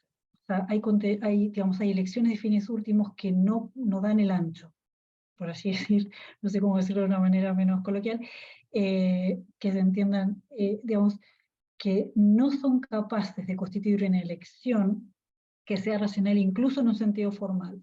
De hecho, a ver, en este momento es una sospecha, ¿vale? Lo voy a plantear así. Creo que ciertas elecciones de vida que implican la maldad o el vicio, de hecho, son incapaces de constituir un entramado de fines coherentes, y que eso en parte está insinuado por Aristóteles en algunos pasajes en que él dice que el malo es malo incluso consigo mismo. Hay varios pasajes incluso en el libro de la justicia y en los libros de la amistad que van en ese sentido. Entonces, sí, o sea, estoy de acuerdo con tu observación, y claro, surge un poco de esto de escribir un paper diseccionando analíticamente algo que en realidad no se da todo junto, efectivamente. Sí. Muy bien, muchas gracias, Gabriela. Hay más No, de preguntas nada. y doy Sí, la Vale, palabra a los vale. demás. sí. Gracias, Gabriela. Alberto Ross, por favor. Muchas gracias, Hola, Ricardo. Alberto. Hola, Gaby, ¿cómo estás? Muchas Bien. gracias por la sesión. A mí me encantó, y además me sirve mucho para una cosa que estoy trabajando también sobre un tema muy cercano. Y bueno, creo que tengo, en fin, me sirvió muchísimo lo que tú expusiste y las referencias también a la ética Eudemia, y aprendí mucho. Yo te quería preguntar sobre, sobre este carácter práctico normativo de la premisa 2 de tu reconstrucción y de la discusión con Anscombe o la discusión con las posturas que atribuyen un carácter descriptivo a esa premisa, ¿no? Y que, digamos, tú, con la relectura que haces de ese pasaje, que si entiendo bien descansa en la idea de que el deseo no sería vano y vacío porque sea imposible desear sin la identificación de un fin último que dé unidad de sentido a las acciones, sino porque es mejor la identificación de ese fin último. Y entiendo que el carácter práctico normativo descansa en esa idea de que es mejor, ¿no? Sí. Sí, entendí bien. Ahora, O sea, ese es el carácter normativo y el carácter práctico sería que es algo que uno tiene que hacer, o sea, que es una tarea a cargo de sí. bien. Sí, y justo sobre eso te quería preguntar, porque no sé si quien le atribuye, digamos, un carácter descriptivo a ese argumento, y por lo tanto critica también esa forma de argumentar, o sea, también, o sea, podría decir que el decir que es mejor la identificación de un fin último podría también ser una premisa descriptiva, ¿no? Digamos, como todos los pasajes donde Aristóteles dice que algo es mejor o que una forma de vida es mejor que otra. Digamos, ¿por qué el que sea mejor la identificación de un fin último que su no identificación, digamos, podría romper con ese cerco que le pone la objeción de Anscombe? Si pudieras explicarlo un poco más. Ah, ya entiendo. A ver, voy a reconstruir, a ver si puedo reconstruir ahora cómo pensé eso en ese momento en que lo pensé. Creo que mi razonamiento fue que mi reconstrucción fue la siguiente. Si aquí se trata de algo que es mejor hacer, digamos que lo que está proponiendo Aristóteles es cómo vivir para no vivir como un insensato, si leemos el pasaje de la Eudemia, o sea, y en ese sentido, cómo es mejor vivir. Por lo tanto, la discusión aquí no es a dónde llevan todas las cadenas causales, sino que tiene que darse en otro plano. Tiene que darse en cómo es mejor organizar las cadenas causales. Y en ese sentido, me parece que el argumento de Anscombe está desactivado porque ella no muestra, y bueno, y los que ella toma, no muestra que sea peor vivir de acuerdo a un solo fin último, cosa que se podría argumentar. Yo creo que se podría argumentar, de hecho, sino que su argumento va por mostrar que no se sigue lógicamente de la existencia de múltiples fines que haya uno solo al que todos lleven. De manera tal que, digamos, si la tesis es normativa, eso no refuta la tesis, sino que juega en otro plano, por así decirlo. Y si la tesis es normativa, nuevamente, creo que es importante identificarla como tal para discutirla como tal. Y entonces la discusión que uno podría plantear es ¿por qué no es lo mejor tener un solo fin último? Claro. Pero no plantearlo en términos de es imposible o no se sigue que haya uno solo, porque si entiendo bien, según mi lectura, él no está tratando de mostrar que hay uno solo. Claro. Muy bien. No, pues, muchas Poco gracias, por ahí. Gaby. Sí, No, no, muy bien. Muchas gracias. gracias a ti. Gracias, Gabriela. Fabio, por favor. Muchas gracias por... ¿Me escuchan bien primero? Sí, sí. Gracias. Gracias, Gabriela. Muy interesante tu exposición. Muchas gracias. O sea, yo estoy totalmente de acuerdo con la tesis principal, que creo que es que la teoría, la idea de eudaimonía como la noción que articula todos nuestros fines no es descriptiva, sino básicamente, al final, sino normativa, si lo entendí bien, ¿no? Pero sí tiene un fuerte componente descriptivo también, porque muestra cómo las personas de alguna manera jerarquizamos nuestros fines. De hecho, eso es un hecho, ¿no? Y también que, pero hay una serie de, digamos que premisas tácitas ahí. Por ejemplo, una premisa tácita obvia sería, por ejemplo, que nuestra vida no es absurda, ¿no? Que tiene sentido y que se pueden satisfacer nuestros deseos dentro de ciertos límites racionales, ¿no? Y claro, después viene en el capítulo 7 el argumento del Ergon, donde dice que es conducir de acuerdo a la razón, pero eso tampoco es muy específico. Eso es bastante, se mantiene en un plano bastante formal, ¿no? Sí.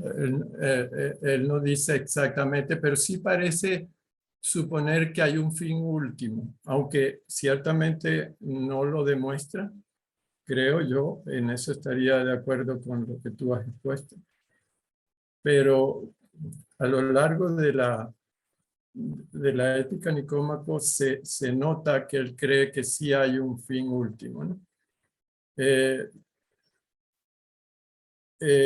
no es un fin, obviamente, a lo que todos los demás bienes, para el cual todos los demás bienes sean meramente instrumentales, porque esos bienes intermedios también pueden ser fines en sí mismos, ¿no? Sino más bien es un fin organizador de todos los fines. Así lo entiendo yo al menos, ¿no?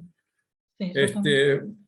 Entonces, bueno, hay un punto donde creo que no estaba claro si tú decías que bueno, eso no era una pregunta, obviamente, sino más bien era ratificar lo que tú decías, pero hay un punto donde tú hablabas del bien. Hay el capítulo 4 del libro tercero, creo que era, donde él distingue entre el bien aparente y el bien que pudiéramos llamar objetivo, ¿no? Aunque él no lo llama así, el bien del hombre bueno. Sí. Perdón, el deseo, sí que es el deseo del hombre bueno, ¿no? O el criterio es el deseo del hombre bueno. Entonces, ese bien aparente, yo no sé si en algún momento tú sugeriste que, pues, o sea, tú dirías que para que algo sea un bien aparente, la persona tiene que actuar de acuerdo con él o solamente creer que es un bien aparente. Ya. Sí, es que el problema con el adjetivo aparente es que es un poco tramposo, ¿no? Porque cuando uno dice algo le tiene que parecer a la gente bueno y luego habla de bien aparente, la idea que aparece sugerida es que lo que le parece a uno bueno no es realmente bueno, o que digamos, se mezclan las dos cosas. Yo lo aclararía de esta manera. Digamos, para una gente es bueno lo que se le aparece como bueno, ¿sí?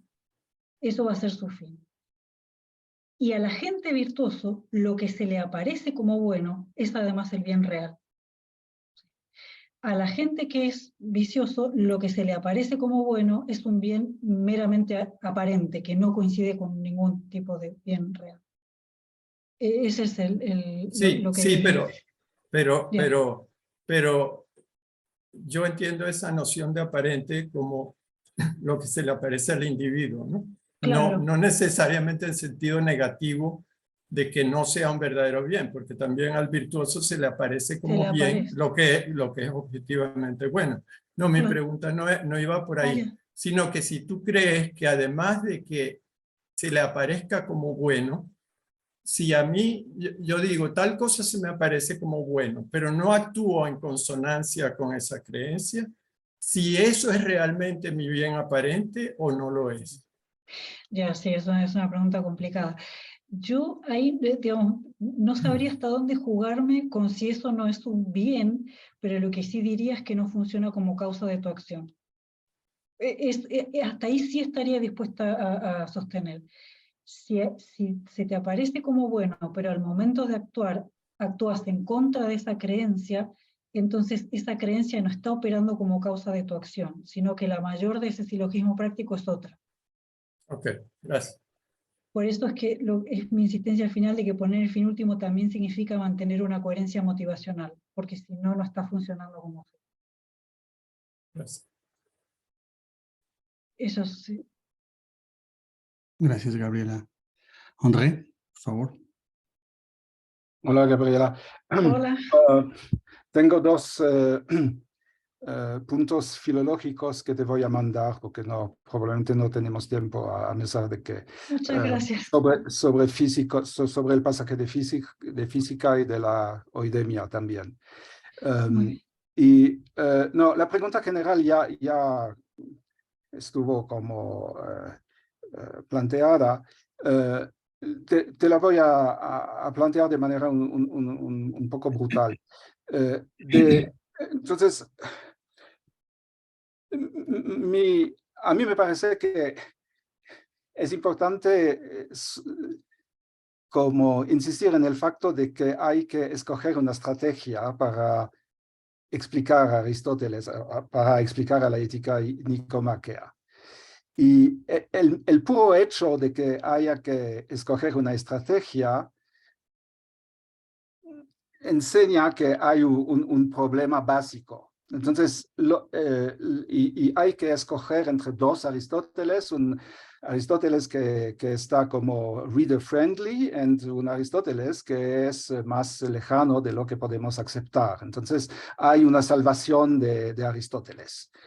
Y entonces a mí me parece que me sorprendió realmente que la mayoría de la gente dijo que está de acuerdo contigo, porque como dijiste al inicio, es una tesis muy paradójica.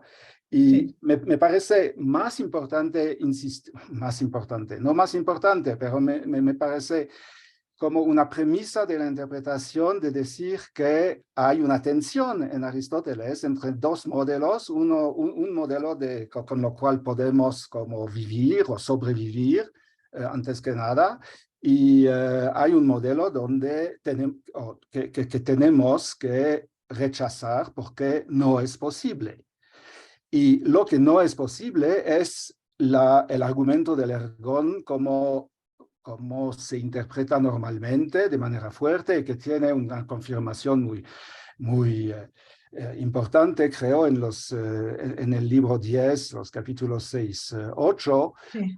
donde el problema de la tensión entre, digamos, el nivel humano y el nivel divino aparece en toda claridad. Y entonces no se puede hacer como la vida práctica no sea una vida humana que no tenga nada que ver con una otra dimensión del pensamiento de Aristóteles. Lo podemos llamar platónico, como que queremos, teórico. Edgar lo formuló de esa manera. Y entonces lo que yo pienso que ese punto debe ser más claro en cada exposición de intentar de lo que llamo salvar a Aristóteles.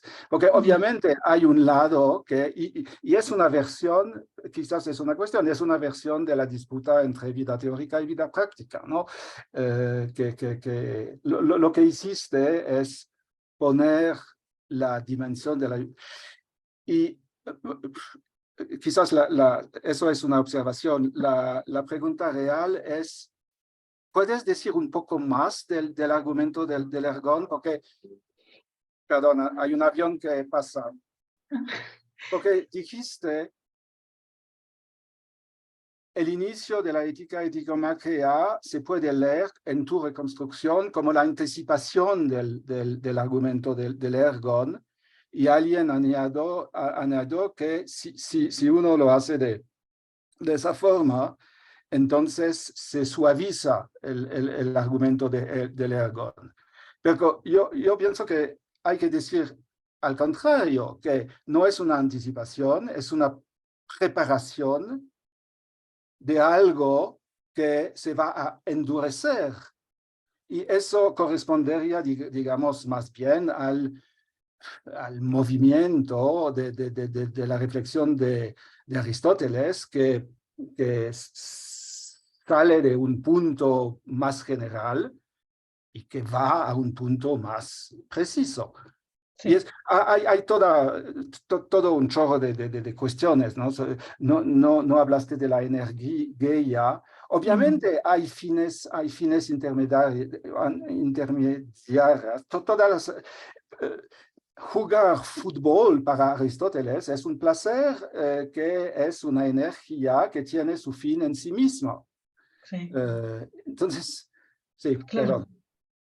Sí, pero voy a ir por parte. Lo primero, claro, yo entiendo que por mi modo de presentarlo se entendió que, o puede haberse entendido que mi acento iba más por el lado de la vida práctica que por el lado de la vida teórica. Pero sobre eso no me voy a meter mucho ahora, no era mi intención, pero solo quiero aclarar lo siguiente. Incluso la opción por la vida teórica que nos acerca a la divinidad es una opción práctica. O sea, la decisión por la vida teórica es una decisión que se toma desde el punto de vista práctico. Eso es todo lo que yo necesito y todo lo que querría decir sobre eso. O sea, no quería decir que para Aristóteles es más importante la vida práctica, sino que la decisión por un tipo de vida es práctica, ¿sí? Entonces, incluso el libro 10 es una decisión a la que uno tiene que llegar, pero es una decisión y por lo tanto es práctica. Es una elección de vida y es práctica.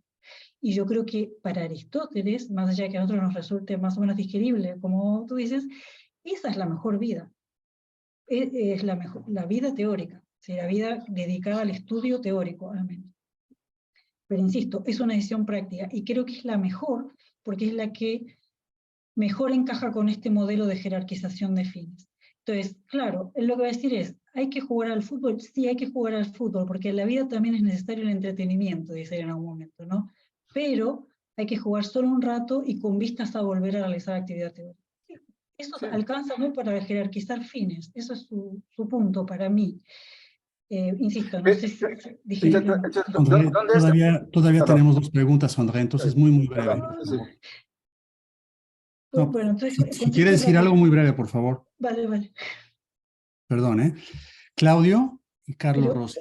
Pero quiero decir una cosita sobre Sí, el Gabriela, Ergon. perdón. Ya, bueno, solo que está sobre el Ergon. Yo creo que lo de suavizar, no sé quién lo dijo, pero entendí o intuí que era porque si el Ergon está anticipado en estos primeros capítulos, el Ergon humano, ya no es necesario el aparataje metafísico naturalista para sostener el argumento, sino que uno puede extraer, digamos, esa información, o Aristóteles puede suponer que esa información sobre en qué consiste vivir una vida catálogón ya está más o menos anticipada o anticipada, sino más o menos en estos primeros capítulos en que dice, bueno, hay que organizarse en la vida, así decirlo, ¿no?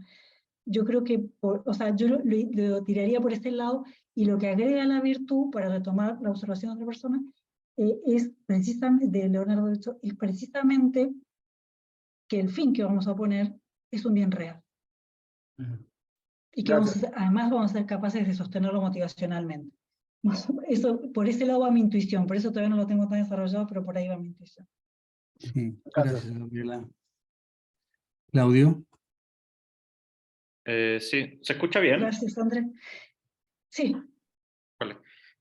Bueno, primero que todo, muchas gracias, profesora, por la presentación. Gracias.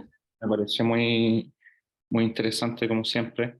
Yo tengo una pregunta bastante específica a propósito de algo que usted mencionó y motivada por algún interés o duda mía respecto de otras cosas. Pero tiene que ver con lo que usted enfatiza a partir ya del título, ¿no? Del poner, del tífemi, como sea la conjugación en ese caso.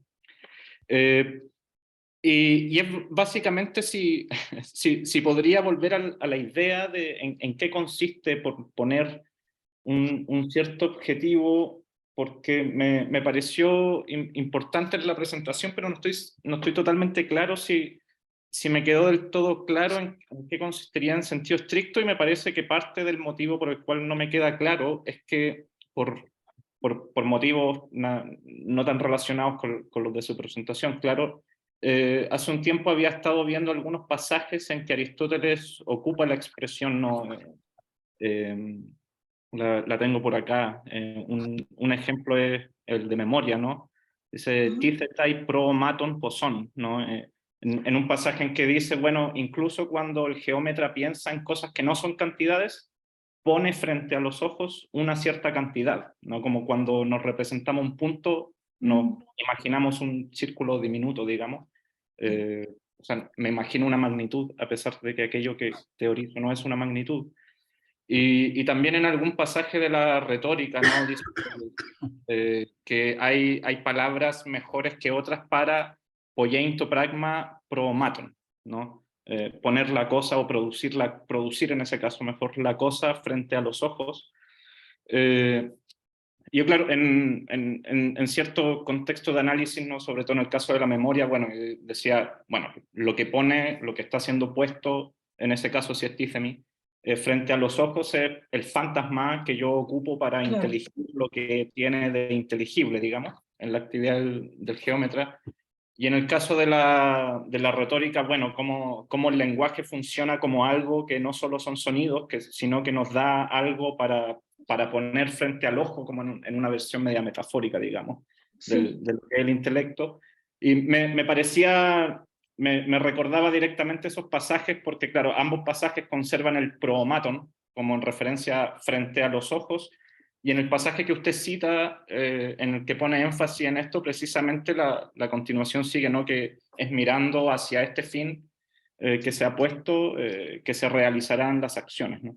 Sí. Entonces, cuando usted presentó este pasaje me causó cierta interferencia a estos otros, y ya no me quedó claro y me perdí un poco en la presentación de en qué piensa usted que consiste en sentido estricto el poner, ¿no? Tiene un factor o sea, esencialmente espontáneo, por ejemplo, o podría ser una representación como la de un sueño, por ejemplo, que no es algo volitivo, algo también como poner, o un bien aparente que no depende de mí, que se aparezca tal como eso, también contaría. O cómo. Pero eso, sí, muchas gracias. Entiendo. Gracias por las referencias de memoria y el recuerdo de la retórica, porque claro, en efecto, no deja de tener una conexión en la medida en que es una especie de metafórico aparecerse ante los ojos o de la mente, no sé si uno quisiera, porque cuando dice que uno tiene que mirar el blanco, evidentemente uno tiene que concebir ese blanco. Ahora, ¿por qué no es una actividad espontánea? ¿Por qué yo tiendo a defender que no es una actividad espontánea? Porque según lo que yo he propuesto, la manera fuerte quizá de entender el fin como causa,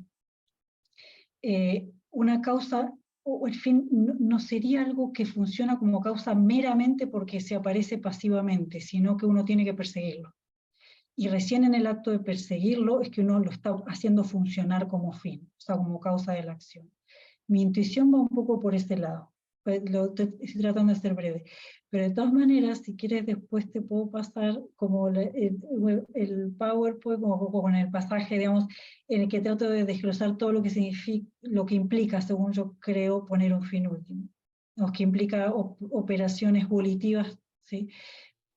Al lado de las intelectuales, que las intelectuales serían un poco este representarse que tú mencionas, pero hay un costado volitivo que tiene que acompañar eso, que es encolumnar los deseos detrás de esto que es más importante, que yo creo que también tiene que estar involucrado, porque si no el fin no funciona como tal. O sea, o uno es un incontinente, qué sé yo.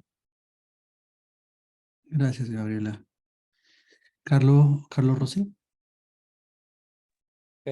Muchas gracias, Ricardo, y muchas gracias, Gaby, por tu presentación. Trato de ser lo más breve posible para no seguir mortificando a la audiencia de tu presentación. Tengo dos dudas, quizás la segunda la puedes obviar si te parece que simplemente vuelve al mismo punto que ya ha sido interrogado por otros antes que mí. El primero tiene que ver con la formulación en tu diapositiva 6, de lo que sería la tesis número 1, ¿no? De tu presentación. En particular estaba pensando en lo siguiente que tú dices ahí. el papel que cumple aquí el costado explicativo de esta causa, refiriéndose a la final, es intrínseco a su carácter de causa. Creo que hay, claro, maneras en las cuales uno podría leer esa afirmación que son problemáticas, ¿no? ¿Por qué? Porque pienso que, digamos, dentro del contexto de la teoría de la causalidad de Aristóteles, si uno cita cualquiera que sea una causa cazautó, bueno, el carácter explicativo, o sea, esa causa va a tener intrínsecamente un carácter explicativo, ¿no? Entonces, creo que ponerlo así simplemente no logra distinguir qué es lo distintivo del tipo de causalidad que se está intentando aislar aquí. Entonces, claro, lo que uno diría naturalmente, siguiendo la tesis de tu presentación, es que no, lo que yo quiero decir aquí es que es explicativo para la gente, y ese es el rasgo intrínseco que yo quiero. Pero claro, a veces, precisamente teniendo a la vista todo lo que tú dijiste después, pienso que también puede ser problemático, claro, usar la idea de explicación. Por ejemplo, como, en fin, se podría utilizar en el debate contemporáneo. Por citar a Anscombe, por ejemplo, si uno toma ciertas cosas que Anscombe dice en Intention y otros trabajos más breves, el tipo de conocimiento, por ejemplo, que ella cree que un agente humano tiene respecto a sus fines, es bastante diverso, distinto, en fin, al tipo de conocimiento especulativo que correspondería al que posee una persona que conoce explicaciones acerca del mundo. Por ejemplo, Armstrong cree que no es un conocimiento evidencial, que tenemos un acceso directo a ese conocimiento, que está intrínsecamente conectado con la praxis humana, estamos hablando de acciones intencionales, etc. Entonces, en fin, esa es la primera duda, ¿no? Tu formulación me surge como distintas maneras en las cuales uno podría tratar de refinarlo un poco más anticipándose a este tipo de cosas. Sí, no, te agradezco por la observación, porque de hecho creo que, claro, que puede llevar a confusión. Quizá yo estaba pensando en esta idea de que las causas aristotélicas son intencionales, etcétera, etcétera, pero claro, si yo lo explicación, me meto en un berenjenal también porque, digamos, uno puede pensar en la apodexis y en que el agente tendría una especie de conocimiento causal explicativo, demostrativo de su acción, y no creo que es lo que, o sea, no es lo que yo quiero decir, al menos sí creo que Aristóteles no está pensando en eso tampoco. No, yo estoy absolutamente de acuerdo, porque ese conocimiento tal vez corresponde a creencias, pero uno podría defender que el tipo de conocimiento que hay aquí, y aquí un poco me agarro de Anscombe, ¿no? No es un conocimiento que envuelva o suponga creencias. Uno puede estar en desacuerdo con eso, pero no es una lectura implausible de Aristóteles y el tipo de conocimiento que Aristóteles cree que opera en este contexto. ¿Qué responderías a eso, Gabriela? La verdad es que lo tengo que pensar. Bueno. Es que tengo que darle una vuelta a las formulaciones, efectivamente. Ok. ¿Puedo yo hacerte una pregunta para terminar? Vale. Sí, es muy Carlos. rápido, ¿no? O sea, ¿cuál es la relación en tu argumento entre la tesis descriptiva, ¿no? De que existe un fin último de todas las acciones, y la tesis normativa, ¿no? De que debe de haber, ¿no? O debemos de buscar que haya, o debería de existir un fin último de todas nuestras acciones? Porque, bueno, no son excluyentes, ¿no? O sea, al menos en principio, el que debamos de buscar una acción única para un fin último para todas nuestras acciones, no excluye que exista un fin último de todas nuestras acciones. Y al revés también, ¿no? O sea, si existe un fin último de todas nuestras acciones como una cuestión de hecho, bueno, eso es una buena razón para la tesis normativa de que debemos, ¿no? De encontrar cuál es ese principio, y por lo tanto de que debemos de enfocar todas nuestras acciones a ese fin último. Entonces, hay una relación, o sea, la tesis descriptiva como que parece implicar la tesis normativa, y la tesis normativa no es incompatible con la tesis descriptiva. Entonces, lo que quiero yo preguntarte es si lo que tú sostienes es que la tesis descriptiva es correcta, pero que además hay una tesis normativa que hay que tomar en cuenta, ¿verdad? O lo que tú sostienes es que la tesis descriptiva es falsa para Aristóteles y la única que es correcta es la tesis normativa. Ya, yo lo formularía de esta manera. Yo creo que lo que yo trato de sostener es que la manera más productiva, más interesante de leer el pasaje es como defendiendo una tesis efectivamente normativa, práctico-normativa. Ahora, esto no significa, para ir a la relación entre lo descriptivo y lo normativo. Yo creo que para Aristóteles existe algo, en el sentido descriptivo de que existe algo, pero que yo no llamaría un fin último, porque para que sea un fin, tiene que ser un fin de un agente.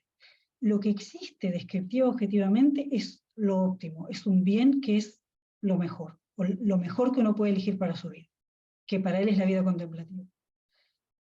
Ese bien se convierte en fin último cuando el agente, que es virtuoso y que da digamos, con lo correcto, lo pone para sí como fin de su vida. Pero ese acto, que es el que cree que el que hay que realizar, es el que está expresado en la tesis normativa. No sé si lo dije claramente o me enrevesé mucho, pero un poco va por ese lado. O sea, el aspecto descriptivo va por el lado de que yo no quiero atribuirle a Aristóteles una posición antirrealista, en ningún caso, porque creo que él es realista. Sí. Claro, muy bien. Gracias, Gabriela. ¿Alguien más quiere decir algo? Al contrario.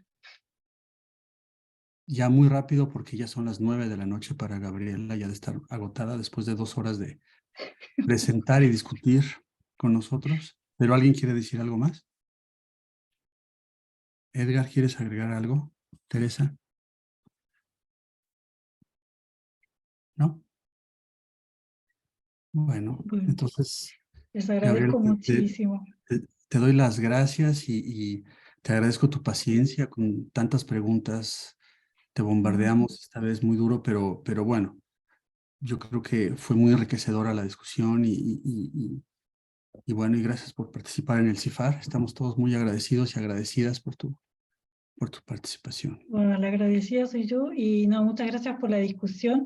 Bueno, como dije al principio, yo sabía que era polémico, así que venía como preparada para conversar un rato, pero muchísimas gracias porque me sirvió mucho poder compartir con ustedes un poco estas ideas, intercambiar y recibir el feedback, así que un montón de gracias y gracias por la paciencia. Cualquier cosa, bueno, Gracias.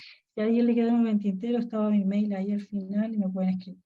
Sí, claro, claro. Lo agradeceré mucho, de hecho. Sí. Gracias, Gabriela. Gracias a todos y a Bueno, todas por estar aquí. muchas gracias. Muchas gracias, Gabriela. Sí.